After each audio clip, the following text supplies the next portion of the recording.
Pembangunan rendah karbon diperlukan untuk mewujudkan net zero emission atau emisi nol bersih tahun 2060 melalui pemanfaatan sumber daya alam yang efisien dan inklusif. Namun praktek pembangunan masih berorientasi pada ekonomi ekstraktif. Pertanyaannya, bagaimana kebijakan paslon untuk mengarus utamakan pembangunan rendah karbon yang berkeadilan? Waktu menjawab 2 menit, Bapak, dimulai saat Bapak berbicara. Silakan. Baik, terima kasih. Jika kita bicara masalah karbon, tentunya kita harus menyinggung juga masalah pajak karbon, carbon storage, dan juga carbon capture. Agenda ke depan tentu kita harus mendorong transisi menuju energi hijau. Kita tidak boleh lagi ketergantungan pada energi fosil, kita dorong terus energi hijau yang berbasis bahan baku nabati, seperti yang saya katakan tadi, bioetanol, bioaftur, biodiesel. Sekarang sudah terbukti dengan adanya B35 dan B40, ini sudah mampu menurunkan nilai impor minyak kita, meningkatkan nilai tambah produksi sawit di dalam negeri, dan juga lebih ramah lingkungan. Sekali lagi, tantangannya di sini adalah mencari titik keseimbangan atau titik tengah. Kita ingin menggenjot hilirisasi industri, tapi kita juga wajib menjaga kelestarian lingkungan. Kita ingin meningkatkan produktivitas petani dan juga sektor maritim, tapi kita juga wajib menjaga keseimbangan alam. Dalam pelaksanaannya tentu AMDAL itu wajib, analisa lingkungan juga wajib, sustainability report wajib juga, dan jangan sampai ada alih fungsi lahan yang sekiranya merugikan pengusaha lokal, UMKM lokal, ataupun masyarakat adat setempat. Sekali lagi, potensi energi baru terbarukan juga luar biasa sekali, ada energi surya, angin, air, bioenergi, panas bumi, dan kita punya potensi yang besar sekali, 3.686 gigawatt. Terima kasih. Terima kasih, Bapak Gibran Rakabuming Raka. Baik, sesinya masih berlanjut, Bapak Ibu. Terima kasih.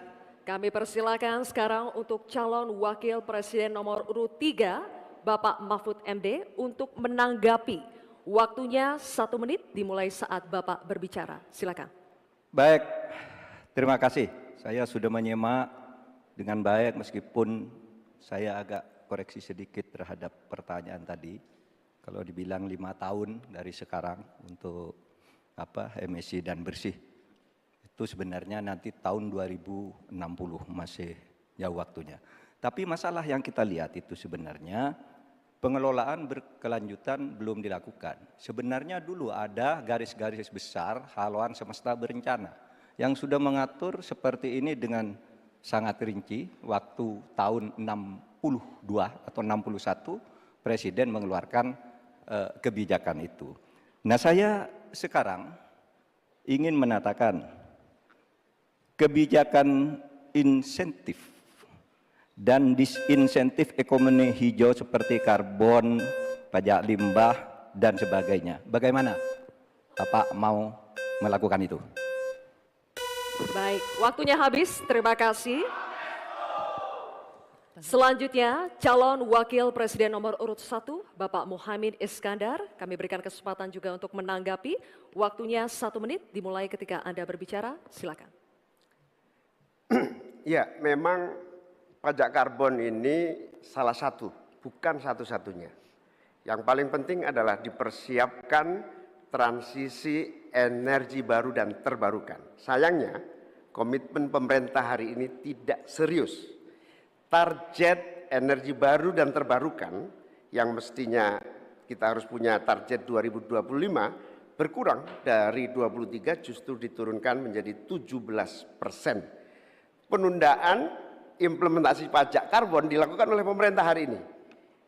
Dari tahun 2002 dimundur menjadi tahun 2025. Apanya yang mau dilanjutkan? Karena itu secara tegas harus dilakukan. Implementasi pajak karbon dilakukan secepat-cepatnya, sekaligus transisi energi baru terbarukan dijalankan. Baik, waktunya masih ada Bapak, cukup lanjut.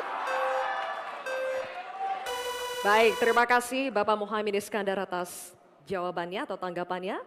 Selanjutnya, kami persilakan calon wakil presiden nomor urut 2 Bapak Gibran Raka Buming Raka untuk merespons tanggapan dari calon wakil presiden nomor urut 3 dan calon wakil presiden nomor urut 1. Waktunya 1 menit dimulai saat Bapak berbicara, silakan. Terima kasih Prof. Mahfud dan Gus Muhaimin. Untuk masalah insentif, komitmen, ini bisa kita kasih contoh yang sudah berjalan saja. Contohnya pembangkit listrik tenaga surya yang ada di Cirata. Itu kan kerjasama dengan PT Masdar dari Uni Emirat Arab. Ini kan juga ada insentifnya, Prof. Ada tax holiday, tax allowance, ada pembebasan biaya modal juga, sehingga akan mendorong perusahaan-perusahaan untuk berinvestasi di bidang transisi energi hijau. Transisi menuju energi hijau ini memang tidak murah, sangat costly karena beberapa perusahaan memang belum bisa mencapai ekonomi soft skill. Tapi yang jelas adalah komitmen kita pasti akan meningkatkan bauran listrik PLN yang sekarang cuma 20%, ini harus ditingkatkan lagi ke depan. Terima kasih. Baik, terima kasih Bapak.